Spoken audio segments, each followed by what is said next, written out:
Hi, everybody. Nice. I'm Jen. I'm a technical writer from the Government Digital Service in the UK. So that's part of the UK government. There's lots of fun stuff with digital and tech, and it's awesome. But I just wanted to start today with a nice thing.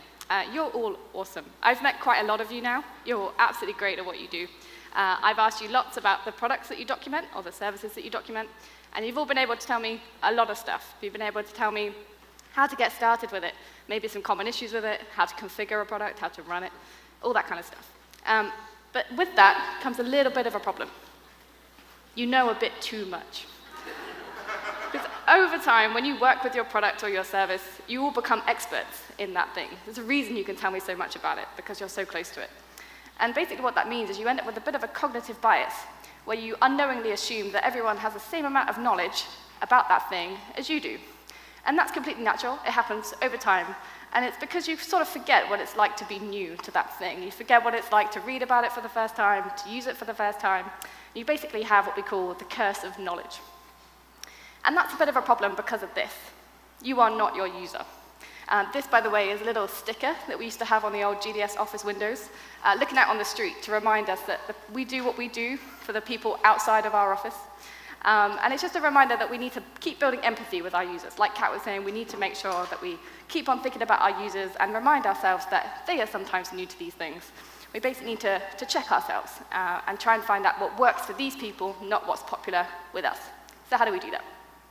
We do that with user research. So user research is the practice of studying users' behaviors and motivations to understand more about their needs. And this is really helpful for us, because it basically means that we can get rid of that cognitive bias that we have and instead adopt the cognitive framework of our users. So for us, working in content, that means that we can use things like the user's language rather than things that we just assume they might use. And we can understand what they need, their motivations for a thing, and we can apply all that knowledge to then our documentation. There's just one teensy problem. Doing this properly is really, really difficult. And it seems really easy. You think you'd go and talk to some people, ask a couple of questions, test a few things, and find out lots, but it's actually really difficult. It's so difficult there's a whole profession around it, and a caveat here, I'm not a professional researcher, I have no training in this. This is just stuff I've built up over time. So instead, I thought it would be useful today to say, just put my hands up in the air and say, I'm not perfect at this.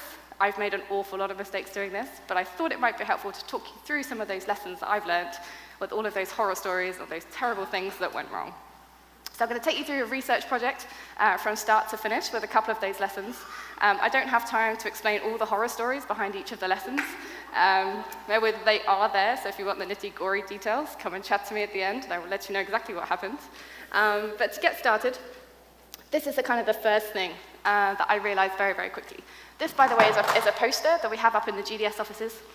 User research is a team sport, and we say that for a couple of reasons. One, research can be quite exhausting.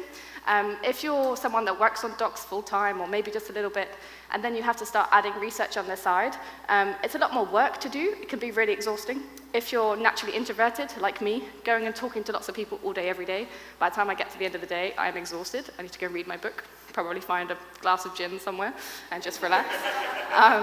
So trying to get other people involved in this is a really great thing to do. Another reason why this is great and to get other people involved is to kind of get rid of those other biases that you still have. So when you're analyzing research, you're not coming at it with just one idea or one lens on a thing. And finally, it can be interesting for lots of different folks. So we know here there's not only technical writers here, there are developers and support staff and marketing people and sales people and everyone in your organization. Lots of them will want to know more about your users and what they need. So get them all involved as much as you can. So you've decided to do some research. Where do you go now? Well, first, there's this kind of myth that user research only happens at the start of a project or before you start writing something.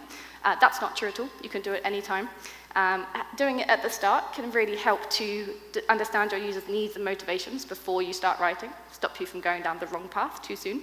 But you can do it whilst you're writing. It helps to get early feedback on a draft so you can iterate it. And also afterwards to check if that content actually meets the needs of your users, but also to ensure that things are still relevant. So this is really handy if you've got some old legacy content kicking around, you're not sure if it's still meeting needs. Research can be a really good way to do that. Lesson 2. This seems a bit counterintuitive. So when you start research, you want to find out new things, the exciting things, the shiny things. I made this mistake so many times, like jumping into the new things. But actually, take a little moment to think about what you already know, so that it can help you to determine the scope of your research. Or more specifically, you need to figure out what you know, so that you know what you don't know, so that you can find out the things that you don't know, if that makes sense. Bear with me here. So this second part here, the things you don't know, you can't plan for that. You're going to find it, but you can't plan for it.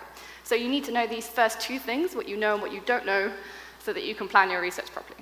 The best way to do that is to get all those people I mentioned, all those people that are interested in this, into one room and try and say, what are you really confident that we know about our docs? And what are the things that we don't know? And from there, you can kind of build up a little research plan and a tracker. This is from a user research colleague of mine called Kieran Kirkland, who's a fantastic man. He wrote a blog post about this. This, by the way, is a template that anyone can get. I'll share a link around after this presentation, where you can then start to categorize all these things that you don't know. This becomes your research backlog. All the things that you think that you know, these are things that you're researching in progress at the moment. And then finally, all the things that you know. So you're pretty confident after doing research that these are the things that you're confident on, and you can then cross-reference it with your existing docs and make sure that you are meeting the needs of your users. Question everything. That's basically what research is designed to do. So you'll probably have lots of assumptions about your docs. You might be pretty confident in some areas, not confident in others, and that's completely okay. But these assumptions, they might be quite vague. You might take these assumptions for granted. And the problem with assumptions is that they come with an element of risk. And so you'll need to decide if the things that you're really confident on, or the things you're not confident on, whether or not that's enough of a risk to leave alone, or whether the risk is too high, and you need to go and do some research to then validate those assumptions and find out what works. So, for example, if you don't know whether your Quick Start Guide is awesome, you might have an assumption that, yes, your Quick Start Guide is awesome. The only problem with this is that this is a really vague statement. So, awesome is not measurable. I wish it was. I wish there was a sliding scale of 0 to awesome, but alas, it doesn't work that way. So we can't work with assumptions. We need to work with something slightly more tangible, and so we work with hypotheses. So here, this is something more specific. We're not saying any user can come to that Quick Start Guide. We're specifically saying a developer, so our particular user. If they come there, they can maybe install and configure very specific tasks here to do a thing within a certain time frame. So awesome isn't measurable. Doing an installation and configuration within 3.25 minutes is. And when you've got this and you then go into your research, it makes the analysis much easier at the end. Again, I didn't always do this. I just skipped to the shiny things, messed all this, it made the analysis really, really hard at the end. And if in doubt about what to research and where you want to start, if you're feeling really confident about everything, I'm sure that more than 400 of you are not going to sit there and say that you're so confident that all your docs are so great and so brilliant that you have never got anything to amend, and research is just going to prove that everything is great. If you're in that boat, I challenge you, go and prove yourself wrong. This also really helps if you've got anyone in your organization that has a particular, shall we say, opinion about how things should be done in your docs, or they have a very set mindset. That's great. Just take that and say, fantastic, let's put it out to research. Let's find out if that works or if it doesn't. So, you've got a plan, you've got a hypothesis, now you need to go and find some people. People are useful for user research. So, next lesson, start small. 5 to 7 people is enough for one round of research. And there's other research, so meta, that indicates that if you research with 5 people, just 5 people, that will find 85% of all severe usability issues with any documentation or product. So you don't need to go big. The background to this one, when I first did my own research project on my own, I spoke to 40 people on my own and didn't always transcribe everything, and ended up with over 80 hours of stuff to analyze afterwards. And again, I was trying to do it on my own, and this was really, really painful. So start small. Small is absolutely fine. But small doesn't necessarily mean that you need to scrimp on any other details. So even though your sample is quite tiny, it's 5 to 7, it's absolutely fine, it's absolutely doable, you still need to kind of keep your diversity in mind. So your sample should still be as diverse as all of your users. And when I say diverse, I mean diverse in all ways. But particularly think about things that your users might use assistive technology. They could use screen readers or screen magnifiers, things like that. Make sure these are included as part of your research and your testing in your samples. And this doesn't need to be expensive. So small can also mean cheap. You can hire recruitment agencies to help you find these people if you want. But you can also do things like add another question on to the end of a sales call, or maybe speak to your marketing team and see if you can add something to a marketing email about finding these kind of people. It could be like tiny little survey questions, anything needs to be. So there's no reason not to do this. It doesn't need to be expensive. It doesn't need to be big. Next, you need to figure out the format. This is what you're going to ask people, what you're going to do, and how you're going to test whether this stuff is working. These are the kind of classic things that people think about when you think about research, especially this top one here, this in-depth interviews. So you go and speak to someone for a good hour, find exactly what they're thinking, what they're stressed about, what they're worried about. These are really good if you're trying to find the context of a thing, you're trying to understand the stresses or the motivators of your user when they're trying to use your product. Not great if your users are really short on time. Doesn't always work if you've got developers that are very, very time poor and have a lot of other stuff to do. Pop-up research can be good. Just go straight to where they are, pop up a banner, take your laptop, say, can I get some thoughts from you? It'll take 5 minutes, I promise. That can be great. Not great always unless you can target the right users that you need, so you might end up with some people that don't meet your sample criteria. But the big point here is that all of these different things, you probably need a mix of them. So mix up the format. So again, when I first started this, I just went straight to interviews, because that's what I kind of thought research was. Now I tend to use a variety of prototyping, usability testing, a couple of different interview questions, all mixed in together. So don't restrict yourself, basically, to go broad, go big. One of the most useful things is to test prototypes. And when I say prototypes, I don't necessarily mean, things in a live production environment, all shiny, all perfect, all flashing, singing, and dancing with all the buttons that work. Sometimes we mean paper prototypes. Some of the most successful research I've done has been involved sort of card sorting, or getting people to test things on prototypes, give them a sketch, just maybe a very low fidelity sketch. And they say, well, if I would click this link, I would kind of expect it to go there. And you're like, that's interesting. Thinking, that wasn't where I was going to send them, but that's very useful. Another thing for content evaluations is a thing called heat mapping. This is a particularly useful task that you can use for testing comprehension of your documentation. So again, if you think about that quick start guide, you might not have a lot of content, it might be quite small, but it means that you need to then make sure that every single word makes sense and everyone knows what they should be doing next. And this is a thing that we use a lot on the gov.uk website. This is quite simple. You print out a piece of content. So again, you're not on a screen, not getting distracted by anything. You put it in front of them, give them a green pen, a red pen. You say things like, highlight everything in green that gives you confidence in this product, or that you feel comfortable with, that helps you understand a thing. Highlight everything in red that affects your confidence in completing this process, or highlight anything in red that affects your understanding of this thing. Another variation I've seen of this is the black hole test. So again, giving someone a black Sharpie, highlighting areas in the content that inhibit understanding of your users. And basically you end up with a big sheet, lots of black holes of understanding in your content. Really quick way, and again, cheap way to find out whether your content is working. Obviously, caveat on this, if you're working with users that are colorblind or have other assistive needs, doing the green and red test might not work. So you need to kind of keep in mind that your tasks and the scenarios that you give people are appropriate and accessible for everybody. This is an interesting one. So I talk a lot. I talk even more when I'm nervous, which is probably why I'm here right now. The most useful thing that you can do in research is just to shut up. You are not there to talk about how great your docs are, all these ideas that you have. You are there to hear from your users. So use silence to your advantage. And this can be really weird when you do it for the first time, and you end up with those really awkward silences that just keep going. And eventually, your users will fill them with noise, really useful noise. So your job is to listen to those people and to find out what that works. So if you feel like you're talking too much, you probably are. So you can give them prompts, give them kind of, good questions, and then just use silence as much as you can. Also another controversial one. So humans are really polite. They're really nice. This particularly helps when you're recruiting people for research. People who volunteer for research generally want to help. They're really positive people. They understand that you've got a problem that you're trying to fix, and so they're going to be really nice about it. What that means is you need to be really careful with the questions that you ask them. So if your questions are too leading, they're just going to say yes. They're just going to agree with you because they want to be nice to you. So if you say things like, oh, that's really interesting that you're struggling with that. Would a case study help here? And they go, yes, it would. And you go, yes. It's not helpful. It doesn't help.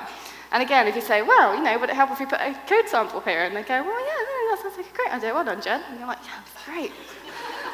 Not that helpful, not that great. So you need to bear in mind that humans are going to be really, really polite. So try and keep your questions as open and as basically as unbiased as possible. So say things like, can you tell me more about? Or I see, you had a reaction to that thing. Could you explain why you feel this way? Leaving it as open-ended questions. So again, they can fill in the blanks. recording research. So you've got lots of people telling you all this great stuff. You've got people going through your prototypes, answering all your questions. Everything is great. But you need to find a way to kind of capture that in the best way. And this can be really difficult. Normally, if you get in front of a user, they start telling you all these awesome things. And it's really hard to keep track of everything, which is why we tend to research in pairs. But before then, I skipped ahead. This is an important thing. Don't skip over this bit like I just did. Getting consent from your users is vitally important. This is particularly important if you are collecting and storing personal information, which sometimes you are. Inevitably, you will be with research. And that's normally because some candidates or some participants will use user research as an opportunity to talk about everything that's maybe worrying them or concerning them. And it needs to be a safe environment, so you need to be really clear about how you're going to use that data, store that data, exactly what's going to happen to it afterwards. So again, that's another reason we research in pairs. So as well as the safety of your participant, you need to be safe as well. Doing it with someone else is really, really helpful. And one of these people can ask the questions and listen to the user, and the other person can then record what the user is actually saying. So this is a really good blog post, one of the gov.uk blog posts about the anatomy of a good sticky note. We love post-it notes at GDS. We tend to write one thing on a post-it note, and we only write down exactly what the user says. So we've got direct quotes about how they feel about a thing, how they end up frustrated with a thing, and it makes the analysis much, much easier afterwards.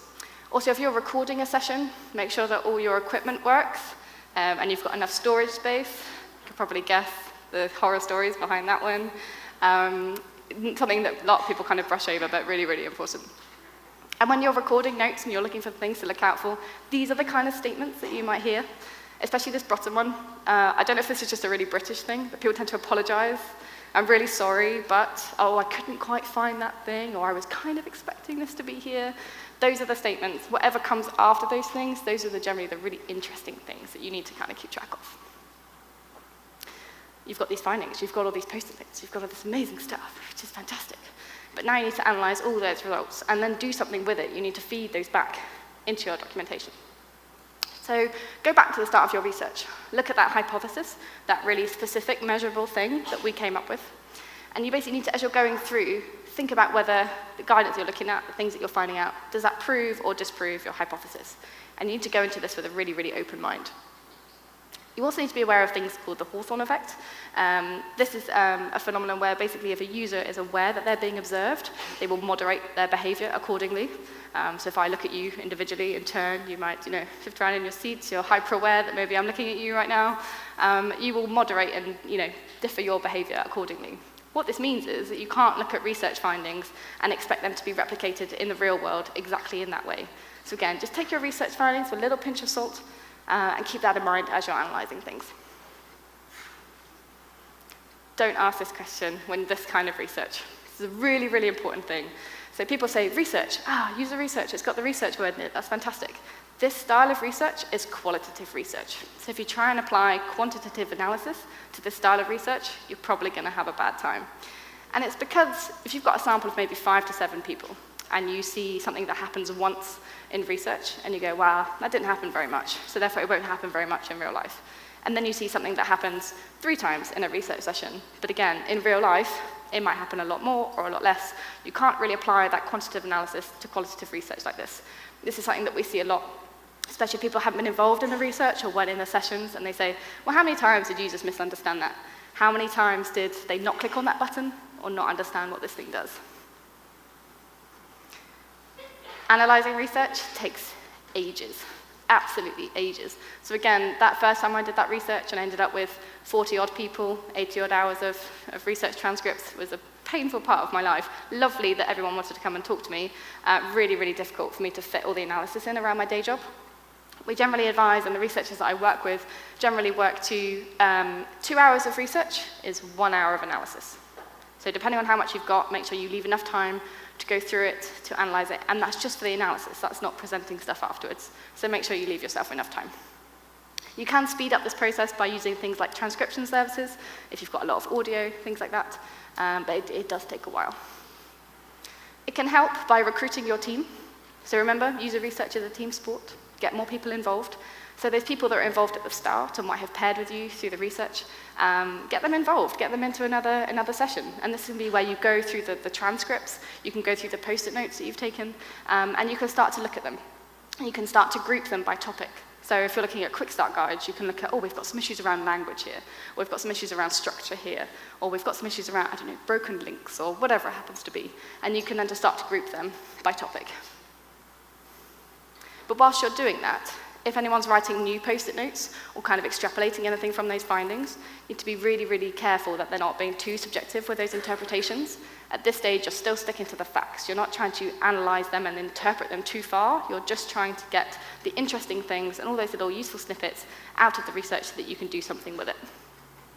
This is particularly interesting if you've got people that come into the research late. So again, they haven't seen the full process. They'll come in, they'll read a thing, and they think, this instantly means that we need a whole new set of documentation, or this means we need a whole new case study, or we should do a video tutorial here. And that's what you end up as your research finding. Too early to do that, so just take a little bit of a step back. Ooh. That's an important one, shouldn't skip over that. User needs and user wants. This is an interesting one. So the best way I've probably found to explain this is that if you ask me how I would like to travel to the shops to do my shopping, say, we're in America, I need to go to Walmart. Walmart's a thing. I need to go to Walmart to do my shopping. Is that a bad thing? I don't know. So I want to go to Walmart. I need to do my shopping. I really want a Lamborghini to drive to Walmart. I think that would be great. I really want one. I think it would be fantastic. It would be brilliant. The problem is, if I don't have a driving license, I'm definitely not qualified to drive in the United States, I don't have a driveway, and I can't afford the insurance, I probably don't need a Lamborghini. I probably don't need a Ferrari. I might need a bicycle. So user needs and wants are very, very different. You're not there to get feature requests from your users. That's not what research is about. Your job is not to get feature requests. It's not to get a list of things to add to your backlog. It's there to understand your users, their motivations, and their behaviors. And again, you can share the load in this. So this is a user needs workshop that I've done with one of my teams. Again, some of these people weren't involved in the research all the way through, but here you have developers, we've got developer apprentices here, we've got content designers, technical architects, product managers. And here what we're doing is kind of distilling all of that information, all of those notes or those findings that we'd grouped into specific user needs. And when we say user needs, we normally write them in this format, which you probably might be familiar with if you've seen in developer stories, in agile environments. So again, this is for something like me. So it means that we could distill all that findings into something like this. And it means then, in future, if I'm ever writing any future content for these people, or to do this thing, or to achieve this task, I can then reference it and make sure that our research is aligned with what we've done. For this, I can only apologize. I'm a massive hypocrite right now, I realize that. The point here is to really be aware that some people prefer learning and gaining knowledge about things in lots of different ways. So I have senior members of my team or senior members of staff absolutely hate presentations. If I put research findings in a presentation, it's not going to go that far. So I need to find different ways to present all that information in ways that my colleagues will basically appreciate. And when I'm doing that, I need to make sure that I do these 4 things. The top one is really important. So again, explaining where you've got the data from, what's kind of like quantified or qualified, the fact that you're going to make this decision. Making sure that you've labeled fact and interpretation. Again, being careful of those subjective issues. You've answered your hypothesis. It's really measurable, right? So you need to say, yes, this has worked, or no, this hasn't. And obviously an obvious one at the end. I know I'm preaching to the converted here, but again, write it in a way that everyone can understand. Not everyone was involved in your research, so try not to make big sweeping statements. Start with the basics and build it up from there. In terms of presenting information, there are lots of different ways to do this. This is a user experience map. So we use this across large user journeys, across lots of different pieces of content. So in that middle channel there, you can see the different types of content channels that people might contact us by. And the bottom, we write when things are working, things are not working. Things at the top there, we kind of track overall kind of user happiness or satisfaction with a thing. And it helps us to distinguish when content is working at the start of a journey or not. This is particularly helpful if you've got lots of research in lots of different places and you've got lots of different content that helps out at different parts of the user journey. This is an example that we have up in the GDS office right now. You can see that a lot of colleagues have walked past and just put up a post-it note. I don't understand this. I think we need research here. This looks really confusing. Do we have something in the docs for this? This is a really, really useful way to find out where you've got your research right and where you haven't. And no one needs to sit down and read a 60-page PowerPoint or slide deck or anything else. And then you need to find a way to feed all that information back into your documentation process. There's no point doing all of this unless it gets all the way back in again. So we do that in different ways. We tend to write user stories for our documentation in the same way that our engineers might write user stories for the development work that they do. And we put that all in the same place so that everyone is working on the same format. But I've also worked in places where we've suggested improvements based on research to sales teams, marketing teams, and whichever team you work in, whatever job title you have, you can find different ways to feed this back into your process. We've also found ways to add documentation directly into product roadmaps as well, so users know when to expect new things as it goes. And again, it should be really easy to trace all those exactly back to the specific point of the research that you did. This is the final one. It can be really hard and a little bit galling sometimes, especially if you're new to this, to sit in front of a user and put a piece of document or a content or a prototype or something in front of them that you've worked on and poured your heart and soul into for weeks and weeks on end. You put it in front of a user and they sit there and they cry or they sob or they scream. And after you finish dying a little bit inside, you need to remember that research isn't personal. This is not about you, this is about your content. It's not about you as a writer, it's about you helping your users. That's why you're all here, that's why you do what you do. So try not to take it too personally if things don't go so well. So again, we've covered a lot today. There's lots of different things that you can dip into. Just remember that if you're trying to prove yourself right, prove yourself wrong. Start small, just try it a bit. You don't need to do this with a big budget or a big team. Everyone can get involved. Remember to stop talking. It's a thing, it's useful. Don't lose sight of your hypothesis. Remember why you're trying to do what you're doing. And don't try and apply that quantitative analysis to qualitative research. Remember to give yourself enough time for analysis. Beware subjective interpretations. Don't mistake those bicycles and Lamborghinis as you go. And present findings in a way that makes sense to your team. Do not, as I do, muck up your formatting at the bottom of your slides so that no one can read what you've done. Oh, that's terrible. Maybe should have done some user testing on this. Find a way to convey your information without information getting lost at the bottom of your slides. Thank you very much.